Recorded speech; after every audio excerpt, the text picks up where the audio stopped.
Hello everyone and welcome to my channel. This is Amirohi. Today we will discuss about loss of citizenship.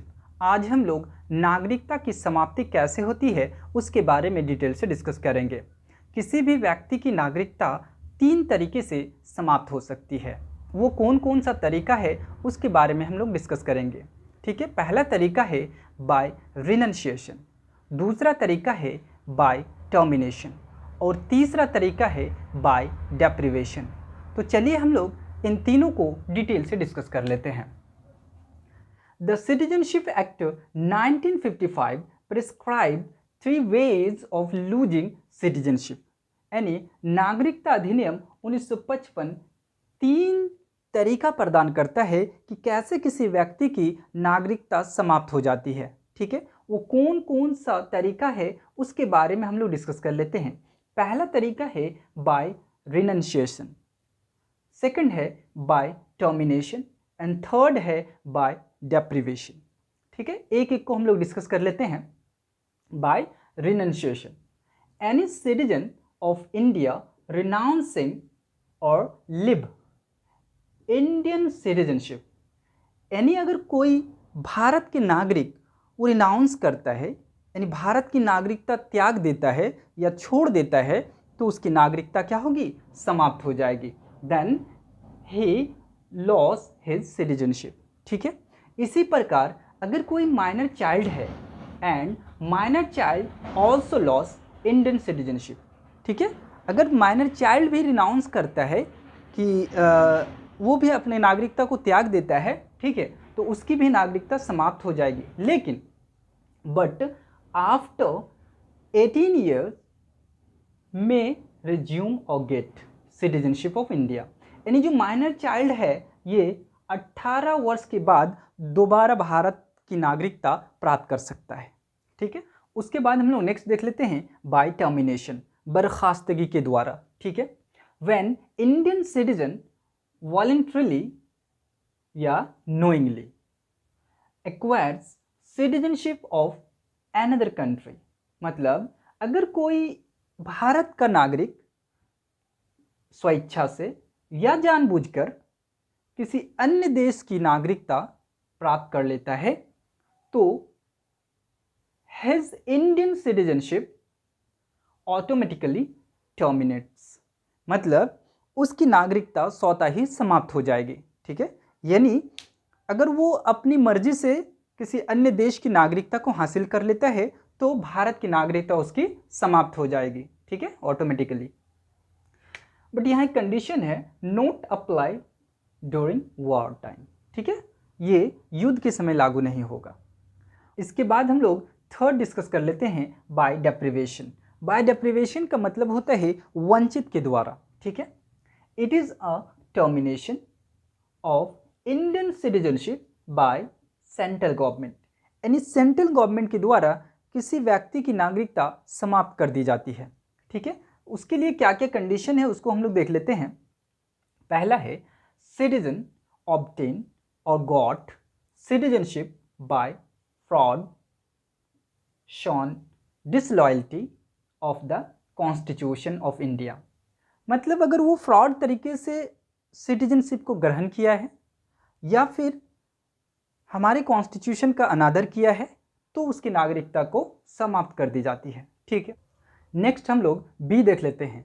Citizen has unlawfully trade और communicated with the enemy during war, यानी कोई नागरिक unlawful तरीके से trade करता है और किसी शत्रु को राष्ट्र विरोधी सूचना देता है ड्यूरिंग वॉर, यानी युद्ध के दौरान, तो उसकी नागरिकता समाप्त कर दी जाती है। ठीक है, उसके बाद हम लोग नेक्स्ट देख लेते हैं। Citizen has within 5 years after registration or naturalization imprisoned in any country for 2 years, अगर किसी नागरिक को 5 साल के दरमियान, ठीक है, किसी अन्य देश के द्वारा 2 साल की कैद सुना दी जाती है, ठीक है, यानी वो 2 साल सजा काटता है किसी अन्य देश में, तो उसकी नागरिकता समाप्त कर दी जाती है। ठीक है, लास्ट है D citizen has been resident out of India for 7 years। अगर कोई नागरिक भारत से 7 साल बाहर रहता है तो उसकी नागरिकता समाप्त कर दी जाती है। लेकिन ये नॉट फॉर स्टूडेंट और गवर्नमेंट एम्प्लॉयज़। ठीक है, इसका क्या कंडीशन है नीचे हम लोग देख लेते हैं। इसके बाद हम लोग OCI और PIO को डिटेल से डिस्कस कर लेते हैं। OCI overseas citizenship of India, PIO persons of Indian origin.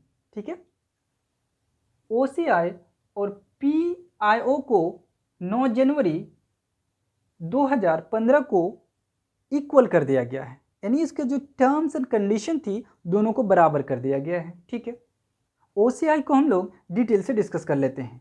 OCI is an immigration status permitting a foreign citizen of Indian origin to live and work in India indefinitely. मतलब जो भारतीय मूल के लोग हैं उसको ये OCI जो है एक सुविधा प्रदान करता है कि भारत में जाके आप अनिश्चित काल के लिए रह सकते हैं, काम कर सकते हैं, ये सुविधा प्रदान करता है। अब OCI को हम सिंपल टर्म्स में अगर समझने की कोशिश करें कि OCI होता क्या है, दैट इज हिज पेरेंट्स और grand parents were citizen of India but he is foreign citizen. मतलब उसके जो माता पिता या दादा दादी, ठीक है, ग्रैंड फादर भारत के नागरिक थे, लेकिन अब वो भारत के नागरिक नहीं हैं। ठीक है, तो ये OCI कहलाते हैं। OCI की सुविधा को जो है इसलिए दिया गया क्योंकि इससे पहले इसका डुअल सिटीजन का जो है डिमांड बढ़ने लगा था कि हमको डुअल सिटीजन भारत का जो है, हम भारत में रहना चाहते हैं, हमको डुअल सिटीजन चाहिए। लेकिन भारत में क्या है कि अगर आप किसी अन्य देश की नागरिकता को प्राप्त कर लेते हैं तो भारत की नागरिकता समाप्त हो जाती है, क्योंकि भारत में डुअल सिटीजनशिप नहीं है।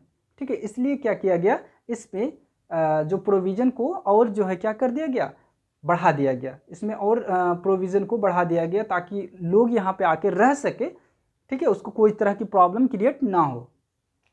उसके बाद हम लोग नेक्स्ट देख लेते हैं NRI, non resident of India. ठीक है, अ Indian citizen who resides outside India for purpose.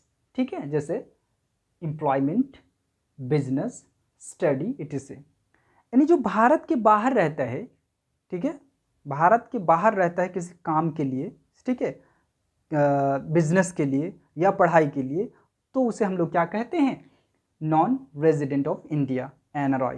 ठीक है, इसके बाद हम लोग इधर हिंदी में डिस्कस कर लेते हैं। नागरिकता अधिनियम 1955 के तहत नागरिकता समाप्ति के 3 तरीके हैं। ठीक है, कौन कौन से तरीके हैं उसको देख लेते हैं हम लोग। पहला है स्वैच्छिक त्याग। ठीक है, स्वेच्छा से नागरिकता का त्याग करने पर, लेकिन ठीक है, अगर कोई स्वेच्छा से नागरिकता त्याग कर देता है कोई व्यक्ति, ठीक है, तो उसकी नागरिकता समाप्त हो जाती है। अगर कोई नाबालिग है वो भी अगर स्वेच्छा से अपनी नागरिकता त्यागता है तो उसकी भी नागरिकता समाप्त हो जाती है। लेकिन इसके लिए एक प्रोविज़न है। ठीक है, अगर नाबालिग है तो नाबालिग बच्चा है तो 18 साल के बाद भारत का नागरिक बन सकता है। ठीक है, तो दोबारा वो क्या होगा, जब वो बालिग हो जाएगा 18 साल के बाद तो भारत की नागरिकता वो ले सकता है। ठीक है, सेकंड है बर्खास्तगी के द्वारा। ठीक है, यदि कोई भारतीय नागरिक स्वेच्छा से किसी अन्य देश की नागरिकता ग्रहण कर लेता है तो उसकी नागरिकता स्वतः समाप्त हो जाएगी। ठीक है, लेकिन ये वॉर टाइम में लागू नहीं होगा। ठीक है, नेक्स्ट है वंचित के द्वारा। सरकार के द्वारा नागरिकता से वंचित किया जाता है यदि नागरिकता फर्जी तरीके एंड संविधान के प्रति अनादर जताया हो तो उसकी नागरिकता को केंद्र सरकार समाप्त कर देती है। ठीक है, नेक्स्ट है यदि नागरिक ने युद्ध के दौरान शत्रु का साथ दिया या उसे कोई राष्ट्रीय विरोधी सूचना दिया तो भी उसकी नागरिकता को समाप्त कर दिया जाता है। ठीक है, उसके बाद नेक्स्ट है पंजीकरण या प्राकृतिक नागरिकता के 5 वर्ष के दौरान उसको किसी देश में 2 वर्ष की कैद हुई हो तो उसकी नागरिकता समाप्त कर दी जाती है। ठीक है। डी है नागरिक 7 वर्ष से बाहर रह रहा हो, यानी भारत से बाहर अगर 7 साल से रह रहा है तो उसकी नागरिकता समाप्त हो जाएगी। Not for student government employees. ठीक है। उसके बाद हम लोग देख लेते हैं OCI और PIO को। विदेश में बसे और वहाँ की नागरिकता ले चुके भारतीय मूल के लोगों के लिए एक सुविधा प्रदान करता है। ठीक है। OCI और PIO एक सुविधा प्रदान करता है भारतीय मूल के लोगों के लिए। ठीक है। OCI दोहरी नागरिकता की मांग कर रहे थे कि हमें जो है दोहरी नागरिकता दीजिए, लेकिन भारत में डुअल सिटीजनशिप की व्यवस्था नहीं है। ठीक है, प्रोविज़न नहीं है। इस कारण से क्या किया भारत सरकार ने OCI और PIO में क्या कर दिया, कुछ प्रोविज़न को बढ़ा दिया। ठीक है। वह व्यक्ति जिसके माता पिता या दादा भारत के नागरिक थे पर वह नहीं है। ठीक है। नीचे देख लेते हैं NRI यानी अप्रवासी भारतीय। भारत का नागरिक यदि रोजगार, व्यवसाय, पढ़ाई आदि उद्देश्य से भारत के बाहर रहता है तो उसे हम लोग क्या कहते हैं, NRI। Hope you enjoyed this video. For the latest video, like and subscribe my channel and don't forget to press the bell icon to stay updated. Thanks for watching.